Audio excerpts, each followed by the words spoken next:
No lo quería cortar a Fabricio, pero le quería decir que te quedaba pocos segundos y no venía hablando. ¿Estás Fabricio? Sí, ya llegaste, ya estás acá adentro. Le decía que no quería cortarte para avisarte que te quedaban unos segundos.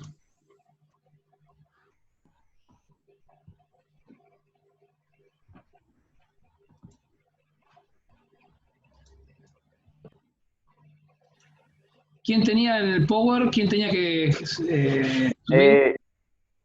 Francisco Pierno, creo que lo tenía. Ahí agarró. Ahí ya, ahí está.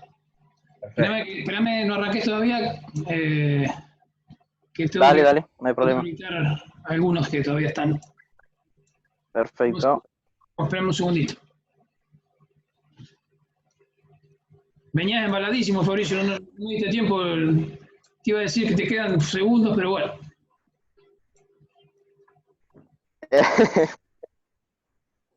Se cortó más o menos, ibas hablando por el tema de la salpicadura en los ojos. Ah, bueno, perfecto. No, retomo de ahí entonces. Exacto. Espérame que Jonathan, estoy admitiendo a Jonathan.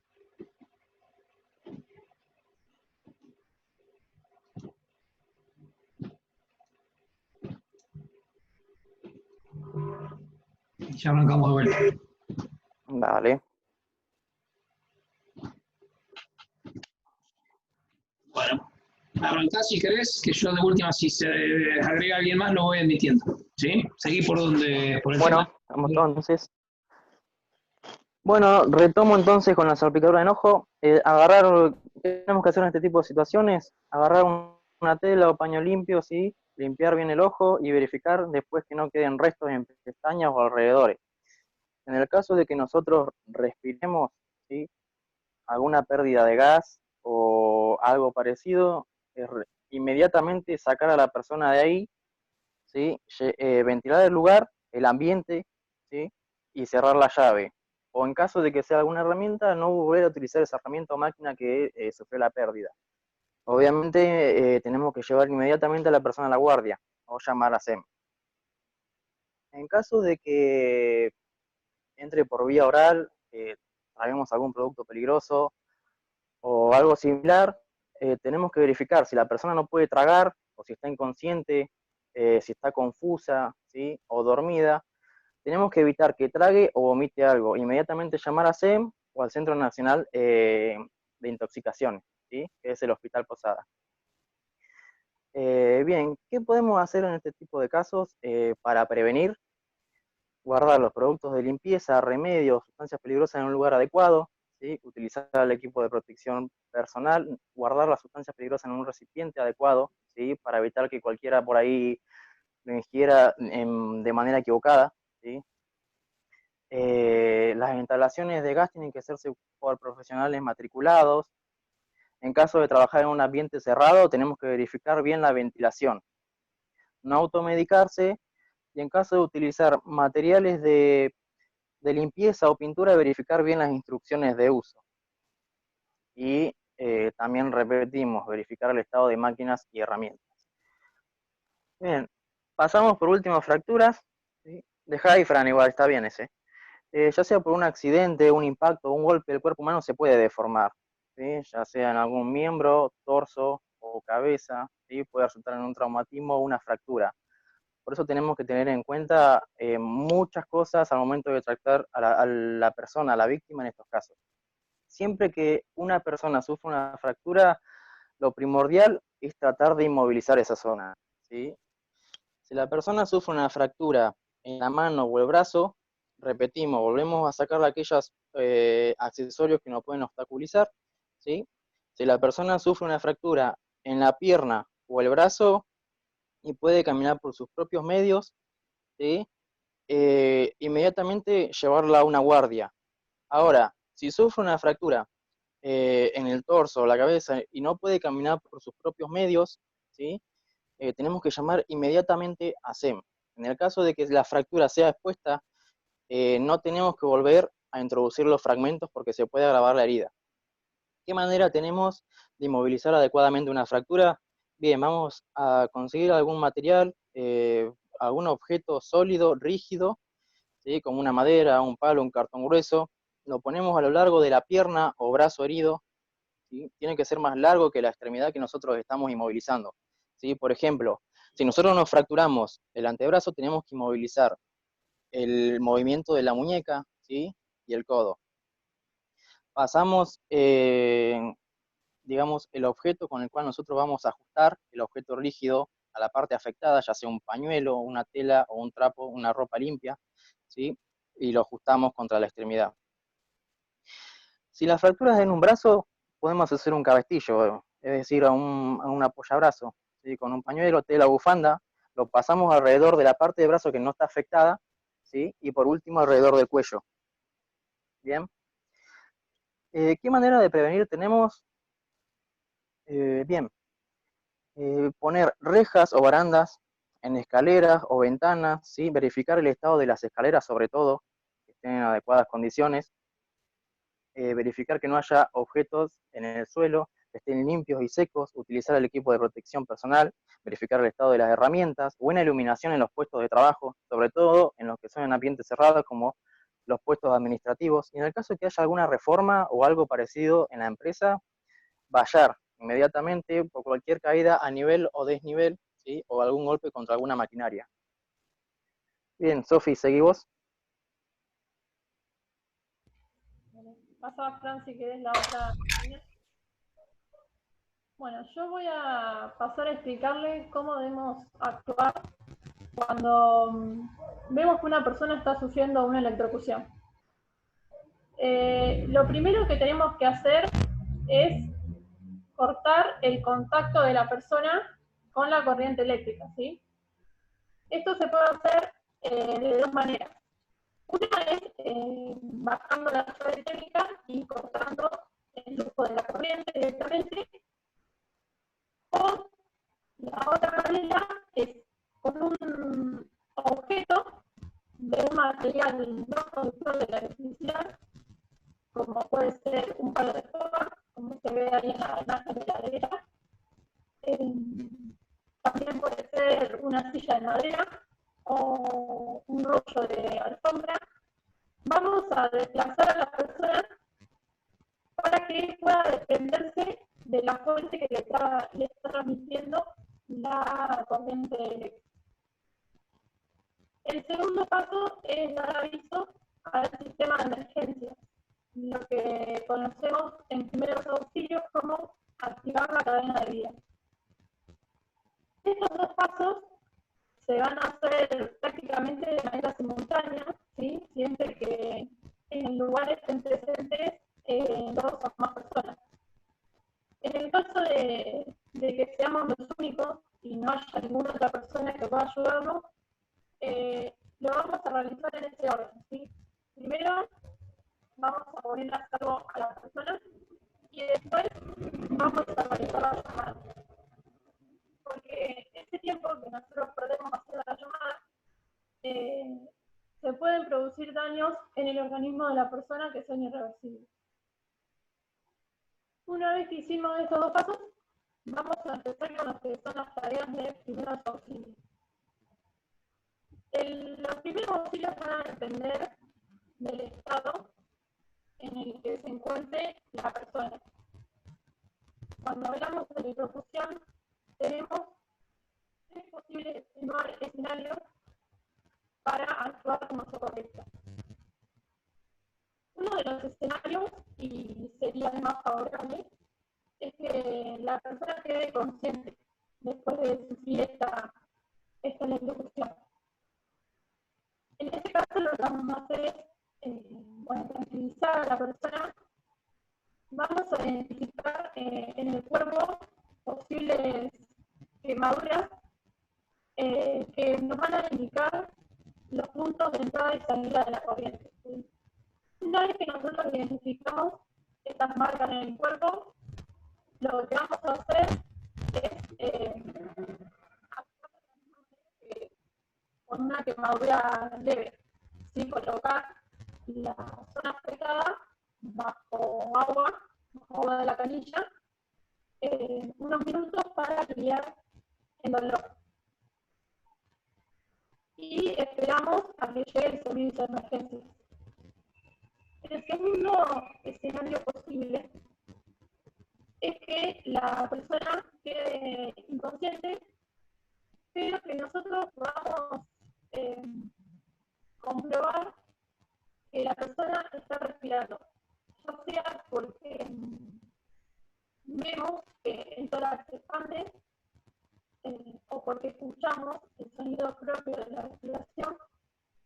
En este caso, vamos a colocar a la víctima en posición lateral de seguridad, ¿sí? De la manera que le explicó mi compañero hace unos minutos. Y de igual manera vamos a ver en el cuerpo si encontramos alguna marca de quemadura.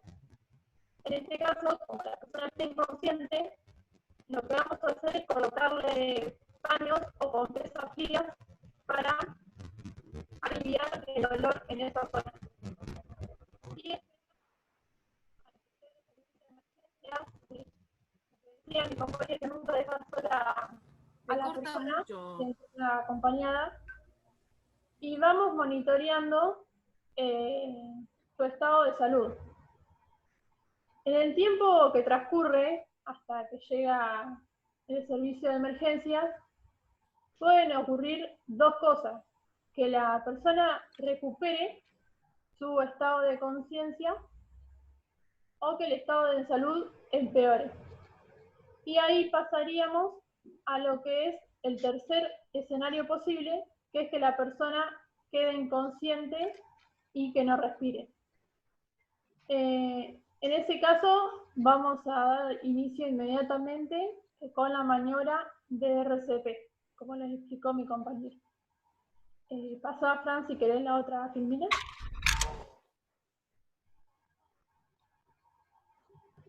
Eso sería todo con respecto a electrocución. Ahora, otro de los temas que le voy a hablar es sobre heridas.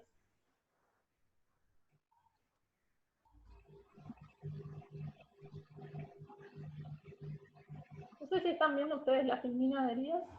Sí, sí, se ve Sofía. Ah, bueno. Recién heridas es... No, te decía que se cortaba un poquito, pero llegaba a entenderte. No sé si el resto llegó a entender todo. Sí, se escuchó bien. Bueno, sí, a todos. Continúa nomás, Sofía. El término heridas es un término muy amplio, ¿no? Por definición, una herida es la pérdida de continuidad de la piel. De acuerdo a la gente que la cause, se clasifica en abrasivas, punzantes, cortantes, cortopunzantes, que es una combinación de las dos anteriores, y contusas. Yo les voy a dar una breve definición de cada una para que ustedes puedan identificar más fácilmente los distintos tipos de heridas.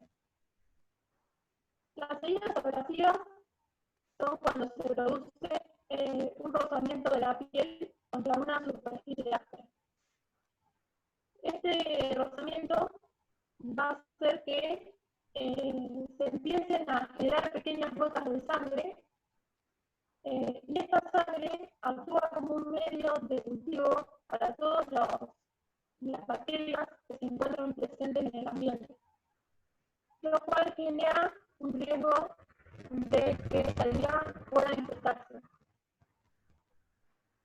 En este caso, lo que tenemos que hacer es lavar la herida y desinfectarla. El lavado se va a realizar con agua y jabón desinfectante, con jabón blanco, y luego, una vez que ya lavamos la herida, vamos a cubrir con una gasa o un apósito, si es una herida extensa. Si la herida es pequeña, aproximadamente 5 centímetros, podemos dejarla al aire libre para que seque y cicatrice más fácilmente.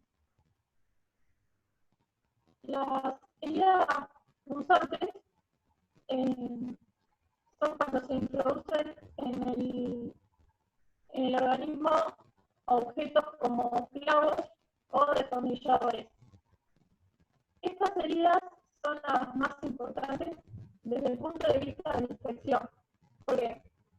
Porque estos objetos, ¿sí?, que se introducen en el organismo pueden estar contaminados con el tétanos.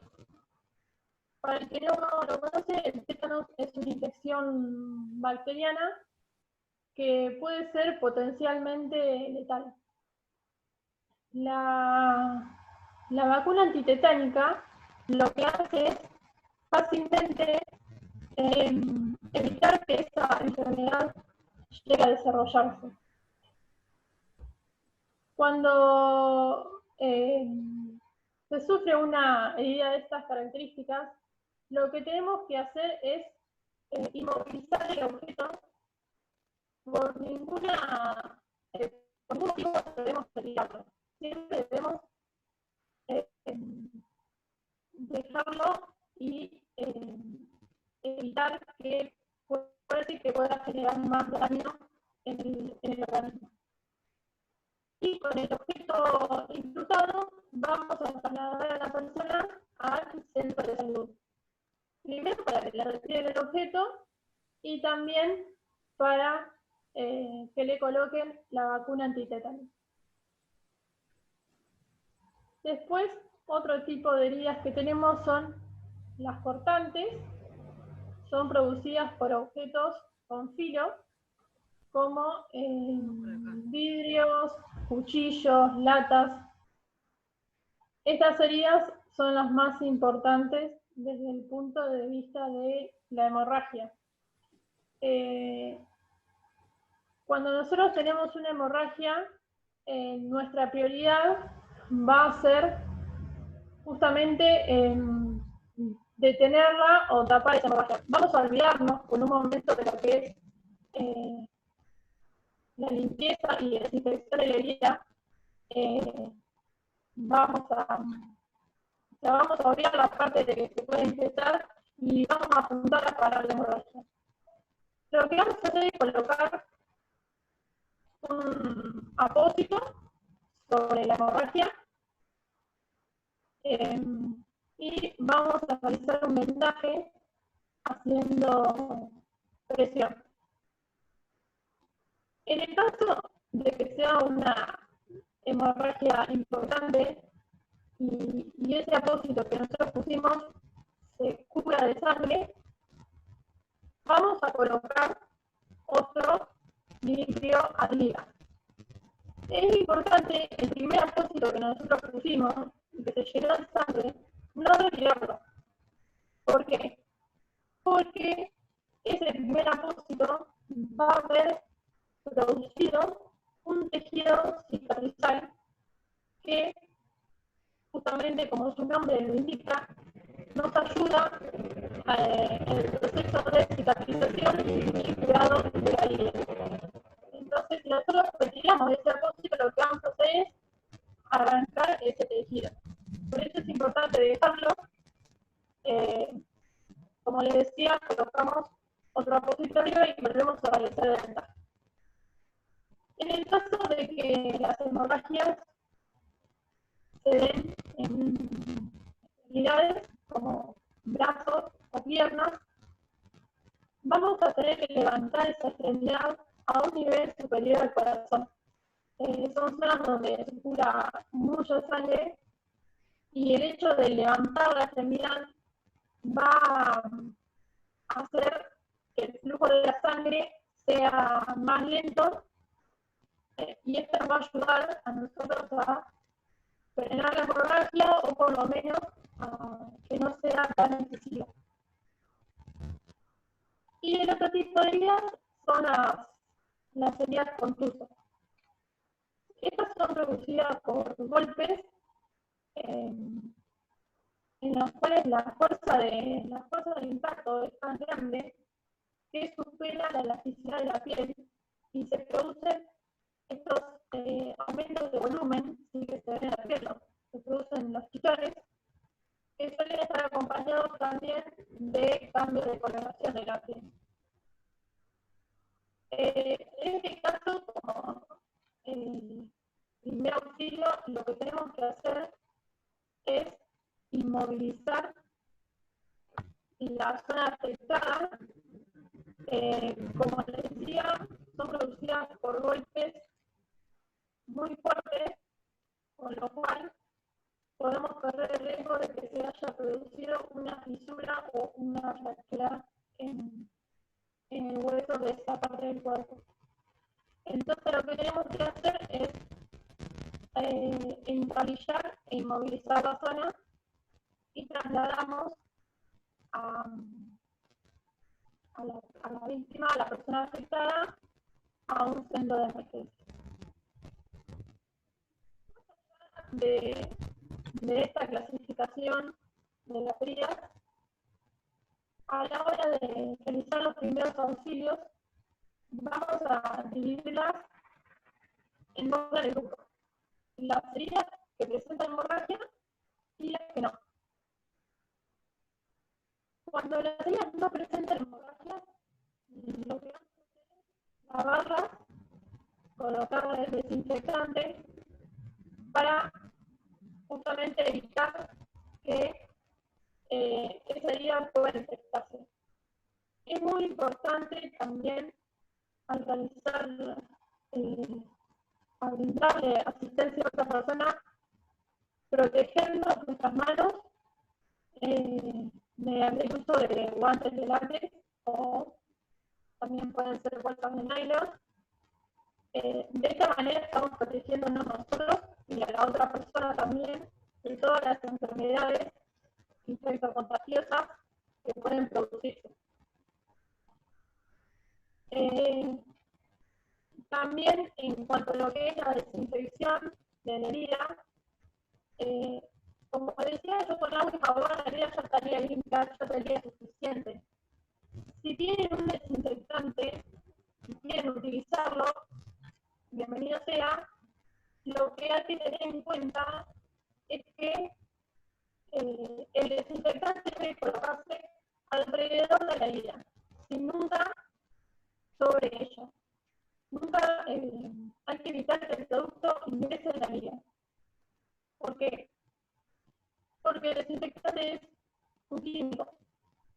Y si penetra en la herida, lo que vamos a producir es justamente un daño por contacto con una sustancia química de una zona del cuerpo que está desprovista de tejido. Así que hay que prestar mucha atención en lo que les decía, que el desinfectante tiene que colocarse alrededor de la herida, no sobre ella. Y en el caso de las heridas producidas con hemorragia, lo que decía es nuestra prioridad, si detener la hemorragia lo antes posible y ya después de lo que es la desinfección y la limpieza se van a encargar el médico o el servicio de emergencia que esté especializado. Si querés pasar a la otra primera, ¿tienen alguna duda hasta acá? Muy rápido, ¿quieren consultar algo? No, por mi lado está bien. Venimos bien. No, Sofi, todo bien.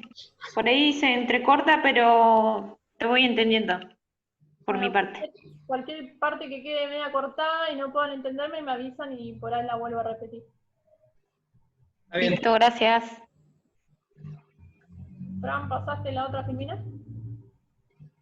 Sí, Sofía, no sé si se ven los compañeros. Sí, ahí está. Botiquín de primeros auxilios. Sí. Sí, se ve. El último tema del que le querías hablar, el botiquín. La asistencia que nosotros podamos brindarle a una persona va a depender, por un lado, de los conocimientos que tengamos en las distintas técnicas de primeros auxilios, que gracias a esta capacitación ustedes van a haber adquirido. Y por otro lado, también depende de los recursos con los que contemos para poder llevar a cabo esta primera asistencia médica. Un botiquín básico de primeros auxilios debe contar con guantes descartables, como les decía, para protegernos las manos y para protegernos a nosotros mismos y a la otra persona de enfermedades. Todo lo que son gasas, vendas, apósitos, y para cubrir heridas y realizar vendajes, curitas para heridas más pequeñas, antisépticos. Los más comunes son por ahí el alcohol, el agua oxigenada. Esta botella amarilla que ven ustedes ahí en la imagen es yodo povidona, por ahí el nombre no es tan conocido, pero es un líquido marrón. ¿Cómo es? Repetilo, Sofía, que no se escuchó bien. Yodo povidona. Ah, yodo, está bien, ahí está. Sí, sí. Es un desinfectante de color marrón. Después jabón neutro, jabón blanco, ¿sí? Para lavar la herida, tijeras para cortar alguna venda, o a veces es necesario cortar la ropa de la persona a la que nosotros le vamos a brindar la asistencia, y cinta para fijar los vendajes. Después abajo, en complementario, yo les mencionaba algunas cosas que pueden agregarse al botiquín, y siempre que tengamos los recursos, todo lo que podamos agregar nos va a ser útil. Por ejemplo, distintos tipos de apósitos estériles, autoadhesivos, férulas, en el caso de que haya que inmovilizar alguna zona del cuerpo. En la imagen ustedes ahí pueden ver también algunas pinzas, esos packs de gel frío sirven también para lo que son las heridas confusas y la herida de dolor. Y en lo que respecta a la ubicación del botiquín, debe estar ubicado en un lugar de fácil y rápido acceso, que sea conocido por todos, y en caso de que contenga elementos con fecha de vencimiento, se debe realizar un control periódico para asegurarnos de que estén en fecha y datos para eso sería todo. Agradecerles por habernos escuchado, y repito, si alguien tiene alguna pregunta para hacer, me escucho. Bueno, No, perfecto. Sofi, se entendió bien. Buenísimo. Entonces lo dejo con mi compañero, que va a seguir con la capacitación. Bien, perfecto, Sofía, muy bien. Gracias. Bien. ¿Ahí se ve? Sí, Francisco. Perfecto. Bien, ya para ir terminando, vamos a mencionar otras 3 situaciones de emergencia, ¿sí? Que hacen referencia al accidente cerebrovascular, a las convulsiones y al desmayo, ¿sí? Hay algo que las relaciona a estas 3 situaciones, que es la presencia de la pérdida de conciencia de la víctima, ¿sí? ¿Por qué es importante tener presente esto? Porque es lo que nos hace ser protagonistas, ¿sí? Del cuidado, la contención y de la asistencia de la víctima, ya que corresponde, por ahí por un lado ético y social, pero ahora también por los conocimientos que se adquieren, ¿sí? Darle la adecuada asistencia y no hacer abandono de personas. Para pasar rápido, el accidente cerebrovascular, el primero, surge a partir de un taponamiento o una rotura en una arteria del cerebro, ¿sí? Lo cual genera por ahí desde leves consecuencias o graves también pueden ser. Lo que también sucede es que genera secuelas que progresivamente pueden llegar a dañar, ¿sí? Paulatinamente y con el tiempo, a la persona que lo ha sufrido. Respecto al primer auxilio, nosotros vamos a actuar en base a la sintomatología de la víctima, ¿sí? ¿Cuáles van a ser estos síntomas? Una debilidad repentina, un entumecimiento de brazos, cara, cuerpo, perdón, piernas, que mayormente suceden de un solo lado del cuerpo, ¿sí? También se hace presente la confusión, la dificultad para hablar, para ver, para caminar y para entender sobre todo, y una pérdida del equilibrio y la coordinación. Por ahí suele suceder que estos síntomas por la víctima no son reconocidos como tal. Es por eso que entonces nuestro primer auxilio también va a ser el acompañamiento, el apoyo, ¿sí? Y para estar atentos que ante el caso, por ejemplo, de una descompensación, nosotros sepamos qué hacer. En este caso, si sigue respirando, si sigue dando un normal funcionamiento del corazón y demás, vamos a poner la posición lateral de seguridad. Ahora, si ocurre el paro cardíaco, comenzamos con el protocolo RCP.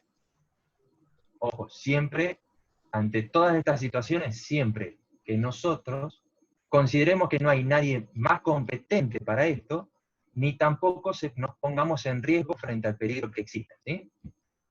Pasando a las convulsiones. Para esto resulta más impactante de ver, ¿sí? Porque por los movimientos espasmódicos. ¿Por qué suceden? Suceden por una enfermedad del sistema nervioso que ocasiona una actividad eléctrica anormal en el cerebro, lo que deriva en los movimientos espasmódicos, incontinencia urinaria, pérdida de conocimiento, como repetíamos, y una contracción mandibular, ¿sí? Por eso que puede llegar a salir espuma o sangre. ¿Qué ha de ser? Nunca perder la tranquilidad, ¿sí? Nunca hay que mantener la calma, tanto nuestra principal como la de los demás, para posterior e inmediatamente pasar a la asistencia de la víctima. Es decir, acá lo primordial es evitar que se genere más daños en la persona. Como los movimientos espasmódicos pueden llegar a que los mismos elementos que porte, ya sea collares, pulseras, lentes, pueden que le generen un daño en la piel, a órgano, por ejemplo, y la otra, el tema del suelo, las paredes. Por eso es primordial evitar que se genere diferentes tipos de traumatismo, ¿no? Contenida a la víctima, ojo, no hay que, como se dice, no hay que retenerla, como dice ahí, ¿sí? No, tenemos que se permita ese libre movimiento, ¿sí? No hay que retenerla, sí hay que contenerla para que no se golpee. Ahí al final dice, tras cesar, gire la posición de seguridad. Puede llegar a durar entre 2 o 3 minutos. Lo que hay que hacer es paulatinamente y progresiva intentar girarla siempre a la posición de seguridad. Así evitamos ahogamientos o demás, ¿sí?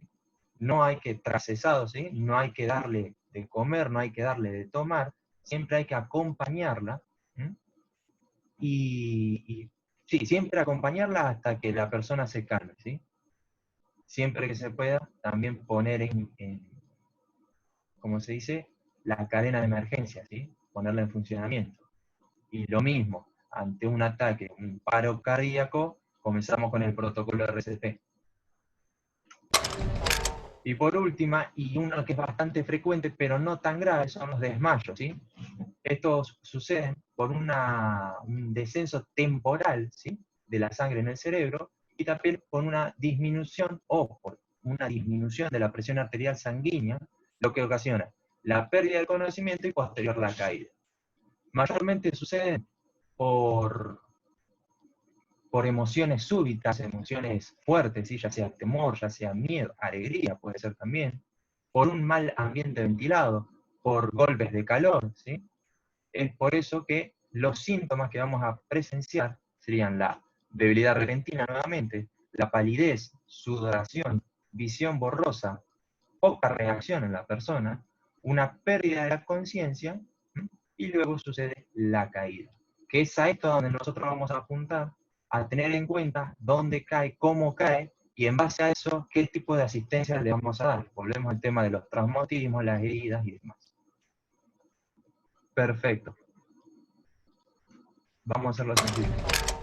Al momento de llamar, terminadas todas estas circunstancias, y al principio siempre tenemos que dar, siempre tenemos que poner en juego la cadena de emergencia, ¿sí? Siempre llamar. Y nunca poner, eso es lo primordial. También luego, que es lo que se debería hacer, es no ponernos en riesgo nosotros. Vuelvo a repetir, si el contexto se da en un peligro inminente, nosotros no tenemos que ponernos en riesgo. Y acá se pueden ver, al momento de llamar, qué es lo que hay que hacer, ¿sí? Dirección del incidente, dónde ocurre, qué tipo de asistencia se necesita, la cantidad de personas involucradas y la existencia de riesgos para terceros, los procedimientos iniciados, como decía el compañero, y nosotros debemos ser los últimos en colgar, ¿sí?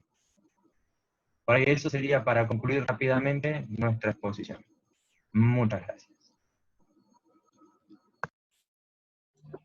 Bien, perfecto. La verdad que muy, muy claro la última explicación, Francisco, por tu parte también, como la del resto del grupo. Además de que se explayaron bastante en su contenido, a mí entender no quedó ningún tipo de duda, no sé si a los chicos les quedó algún tipo de duda. ¿Al resto? No, todo perfecto. Muy linda la charla. Bastante claro, Leopoldo. Sí. Yo Lo hicieron muy completo. solamente para aclarar, está bueno ahí el tema de Sofi cuando hablaba de tener en el botiquín soluciones para las heridas. Está bueno saber que hay el alcohol y la solución, la agua oxigenada quema. Y a veces no hay que, depende la profundidad de la herida que tuvimos, podemos hacer que produzca quemaduras hasta de 2.º grado. Y está bueno ahí en el botiquín que decía Sofi, de tener la solución salina, esa que, nada, la botellita que se usa en los hospitales, es así. El suero, digo, el suero fisiológico. Exacto, ese sí se puede inyectar en cualquier tipo de heridas y no quema. Entonces más vale tener agua y el suero que no quema y sí se puede inyectar sobre la herida. Estuvo buenísimo, Sofi, lo que vos dijiste, pero era nada, una acotación que a veces nosotros ponemos alcohol y bueno, terminamos quemando y la oxigenada también quema. Sí, es lo que les mencioné, Emma, de que cuando ponemos un desinfectante, hacerlo alrededor de la herida. Bueno, me parece que se le cortó. No, sí, se estaba escuchando, Sofía, que ponerlo alrededor de la herida. Sí, se escuchó perfecto. Justamente para esto, para no generar estas quemaduras. Sí. Bueno, perfecto. Era No, pero bueno, a eso me refería yo, Emma, que está bárbaro que entre nosotros opinemos, porque justamente para eso son estos tipos de capacitaciones. Inclusive, imagínense si ustedes hacen las capacitaciones estas en las empresas, ojalá que el día de mañana ya puedan comenzar a hacer esto, les va a surgir estos comentarios y dudas de los propios trabajadores. Entonces está bueno, por eso les pedí a ustedes que interactúen, que hagan preguntas, que no se callen, si es que realmente existen las preguntas, justamente para ambientarnos un poco a lo que es una capacitación real, porque una capacitación el día de mañana, cuando vaya a una empresa, les va a surgir 1, 2, 10 preguntas durante la capacitación, y está bueno que ustedes sepan desenvolverse, cómo contestarlas, y si no saben la respuesta, bueno, no hay problema, no, o sea, no es la muerte de nadie, no todos sabemos todo, así que lo importante es que ustedes se vayan familiarizando con cada una de las capacitaciones. Hubiese estado bárbaro, ideal, hacer la capacitación en una empresa realmente, ¿no es cierto? Pero bueno, dadas las circunstancias no se pudieron hacer así. Bueno, queda 1 minuto, así no empezamos otra, obviamente ya no da para hacer otra. Queda un grupo solo, pero no están presentes las chicas, o sea, me habían mandado mensaje que están complicadas, así que la vamos a hacer el jueves que viene, previo a mi explicación del tema nuevo. Mañana no, porque queda un solo grupo y vamos a arrancar el jueves que viene con ellas. Y cuando terminan, yo arranco con el tema de mediciones, con lo que es iluminación. Bueno, los felicito a todos, a los que se fueron, pásenle mis felicitaciones. Muy bueno, esto tómenlo como experiencia para... más dentro de todo, ya se conocen entre ustedes, pero bueno, está bueno que empiecen a hacer capacitaciones a la gente en general, al grupo ustedes y demás. ¿Alguna duda les queda antes que se corten el Zoom? No, por mi parte no, Leopoldo. Bueno, No, todo